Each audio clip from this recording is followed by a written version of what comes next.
Well, they've got themselves to 16 without any damage.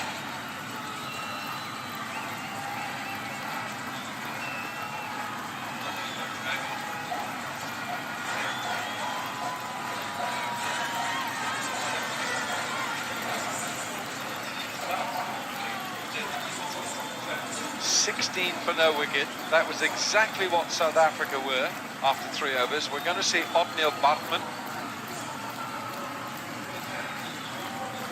Who's a recent selection in this South African side.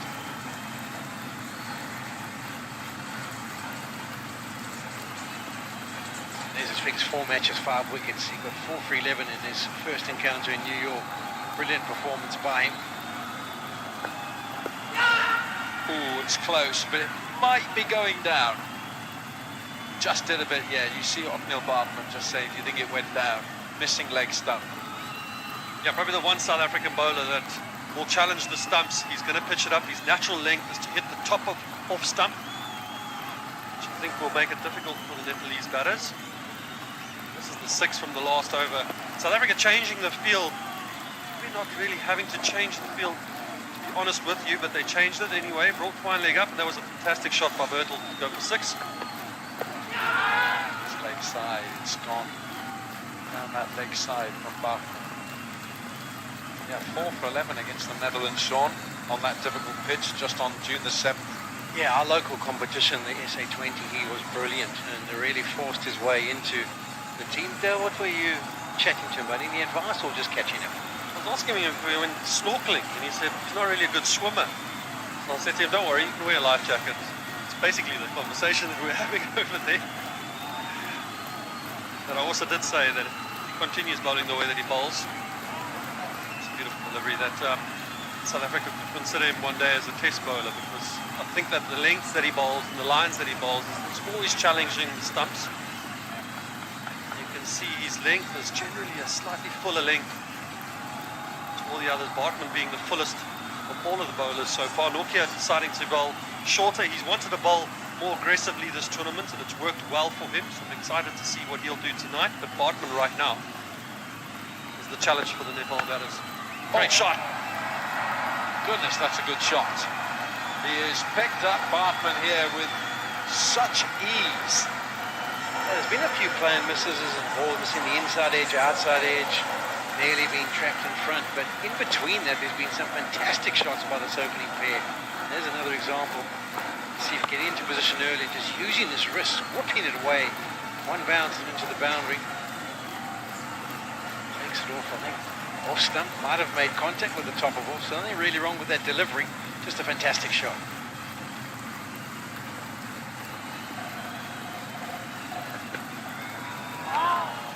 Again, look at that movement that Bartman is getting here off the pitch.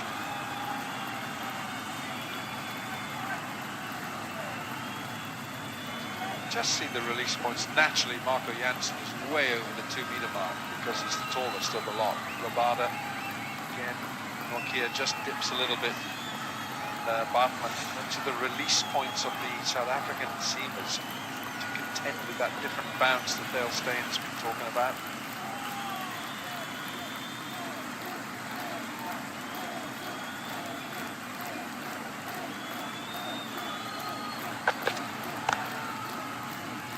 To make a bit of room, can't get the run. 4 gone, 20 for no wicket.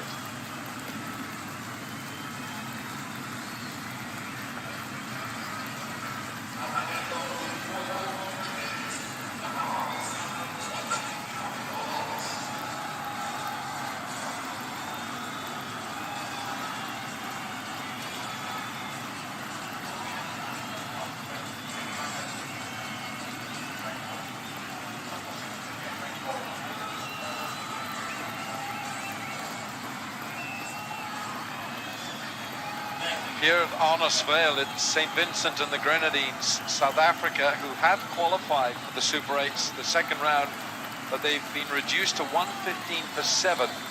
And Nepal have made a great start. They're chasing 116. Could be a big party night tonight.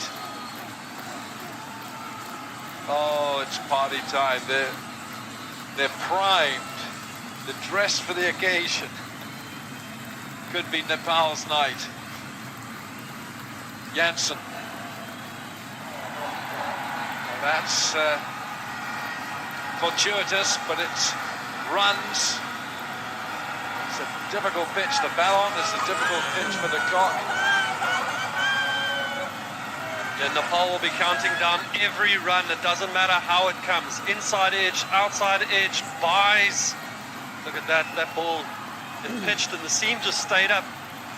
Similar to the way that a Duke would do in England in a test match. Makes it really difficult as a wicketkeeper.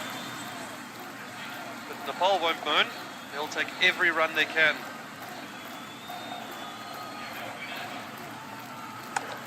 Bowled.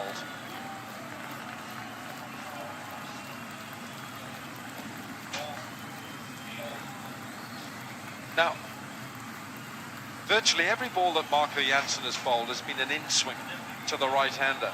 But have a look at this field here. He's got a first slip, Reza Hendricks, and then he's got a gully,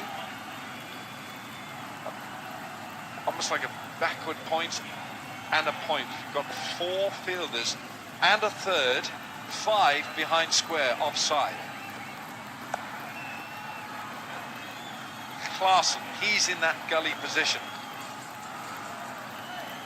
Slightly surprised, and that's because he's been swinging it into the right-hander. Now that field would suggest it's going to maybe change his trajectory.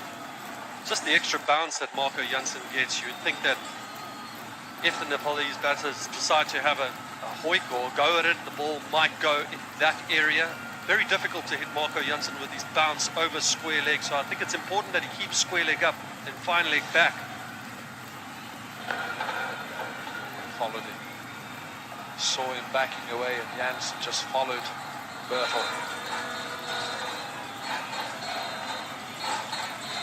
Well, Nepal have never beaten a full-member nation in international cricket. They did beat Afghanistan in 2014, but at that time, Afghanistan didn't have test status. So could they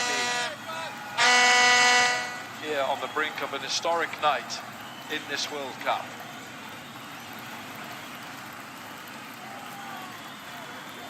Good percentage in the World Cup for Nepal. Asif Sheikh on strike.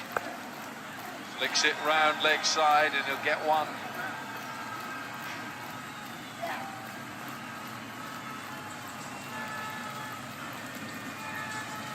As for the South Africans, Sean, they got so much bowling. They have. I mean, they haven't introduced Nokia as yet, and he'll have a big impact. You would think Shamsi, from what we saw from Nepal, was that they will definitely get some assistance and purchase. They've got the option of Aiden Markham, as well as some off spin. But I would love an early wicket just to try and settle things down. No run there, not through that cauldron. 5 overs gone, Nepal, 26 for no wicket.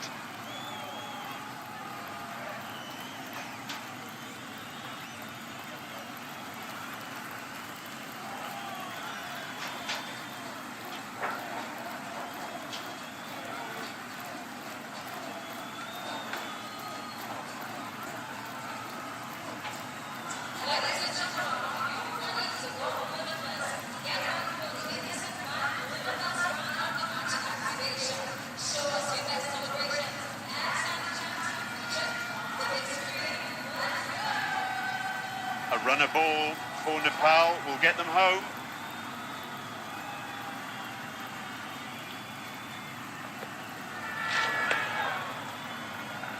Good take again from Quinton de Kock.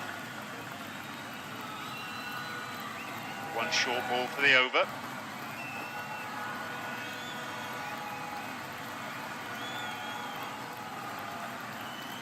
It's a good start, it's a good reply from Nepal. Don't forget that, yes, there was an opportunity for South Africa to pick up a wicket. Kagiso Rabada calling it for the catch and not even laying a hand close to the ball.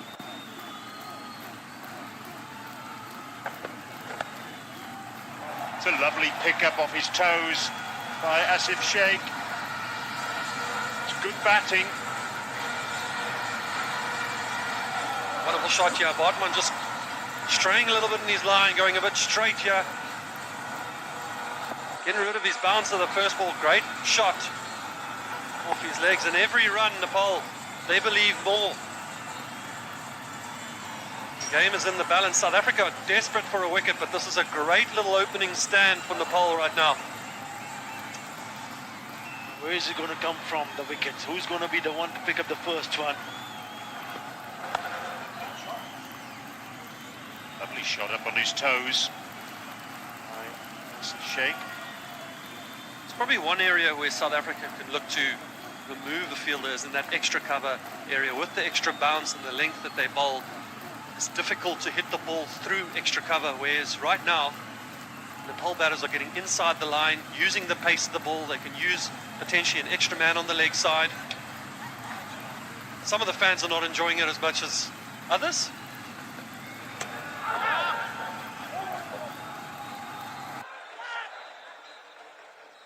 They've run a leg by. Bartman was convinced it was LBW, but it looked a bit high to me, and Joel Wilson agrees.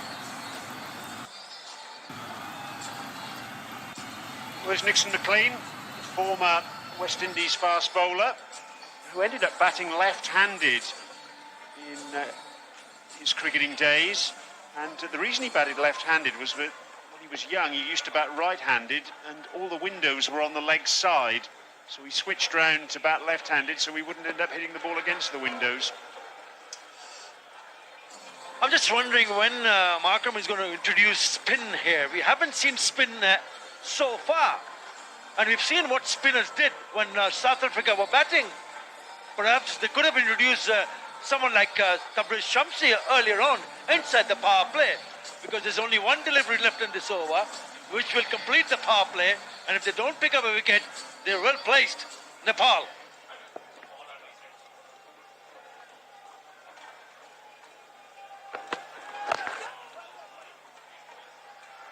Scampered single, it's the end of the power play. Nepal on target at the moment, 32 without loss.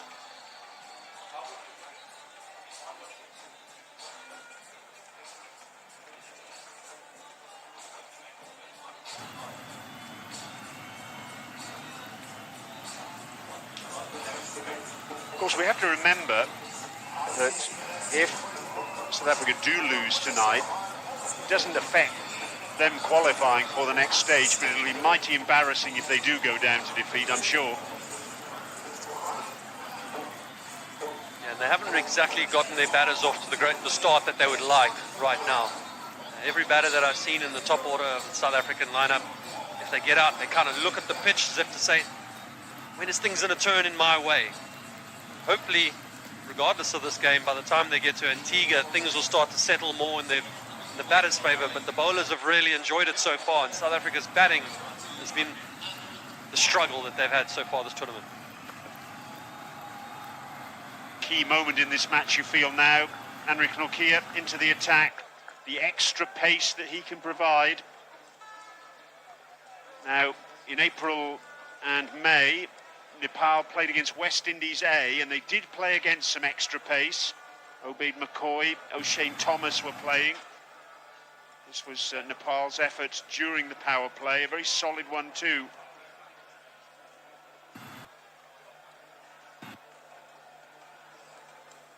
Yeah, I mentioned about the spinners, and I remember Kashyap Maharaj is not in the 11. So it's important that whenever you pick up a side, then you got to find the bowlers to do the job that they've been asked for.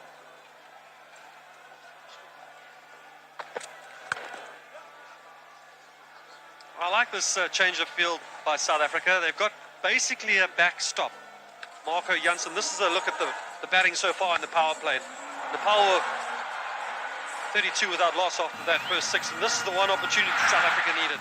Drop catch by KG, the very next ball slashed over extra cover for 4, and that was a great shot by Bertel, using the pace of extra bounce of Marco Jansen. It's a fantastic opening partnership right now, and every run that they score, they put South Africa under pressure.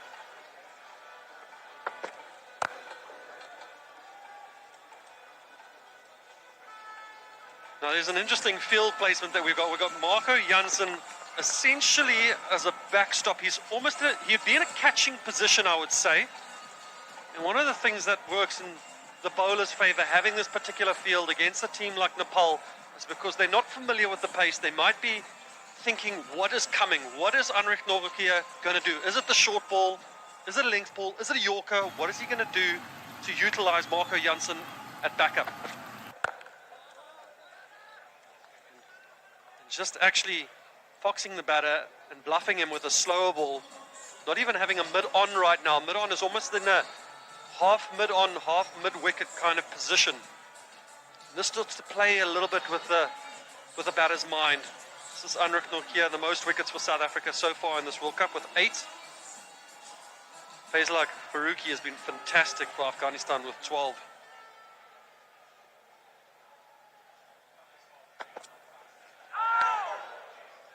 And Nortje just 2 wickets away from equaling Dale Steyn for most wickets in a T20 World Cup for South Africa. Have a look at this for pace. These are average speeds. Goodness me, lots of deliveries above 145 kilometres an hour. Great to see him back fit and firing. He had a tough time at the IPL, and that was after a long period out through injury. It's off the glove, and there's Marco Jansen into play. The end of the over, a fiery one, 34 without loss.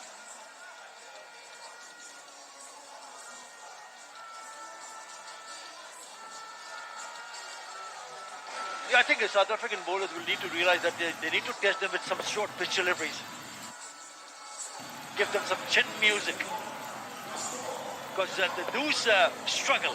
We saw Bangladesh struggling against short pitch deliveries.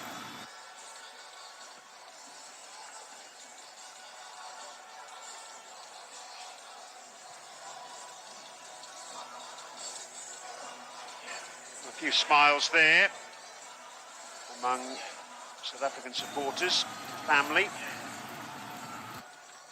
Now South Africa's top wicket taker in 2020 internationals into the attack. Tabriz Shamsi, it's his first game of the tournament.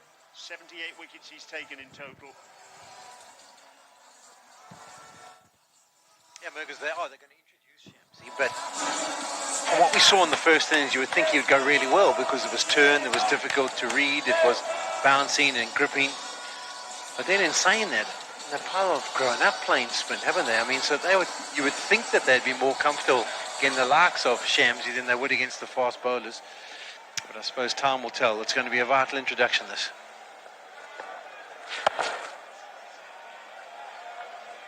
South Africa in between overs there, just got their first warning this evening for taking more than 60 seconds between overs. And a reminder that if they do that on 3 occasions, on that 3rd occasion, they'll be penalised 5 penalty runs. We saw that in the USA-India game. Yeah! Bowled. Shamsi strikes with just his second ball. Kushal Birtle tried to improvise, and it's been the death of him. Yeah, you do wonder if this was the right option. I haven't seen much of Birtle, so I don't know if this is a strength of his, but he got 13 of 21 deliveries and thought he could just thread it through. He gets the inside, drags it onto his own stump, so maybe he'll class himself as unlucky. But we were saying it's going to be a big moment with the introduction of South Africa's spinner, and it's proved to be exactly that. 2 deliveries in, Shamsi's picked up his first. Birtle goes for 13, 35 for 1.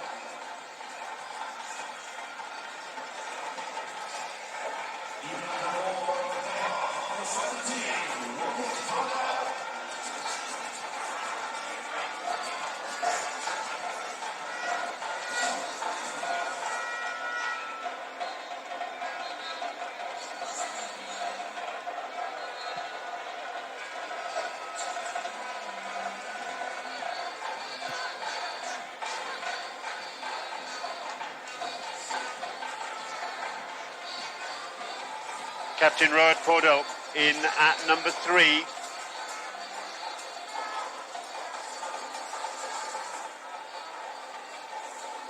His highest score there, 61. That was against Mongolia in the Asian Games in September of last year in China. What can he produce this evening? Oh! He's their star batter, and this is the reason why he's here. Bad option. Not the right one, trying to play the reverse, dragging it back onto the stumps. Bowled! That's a big wicket. Not a great shot, you have to say.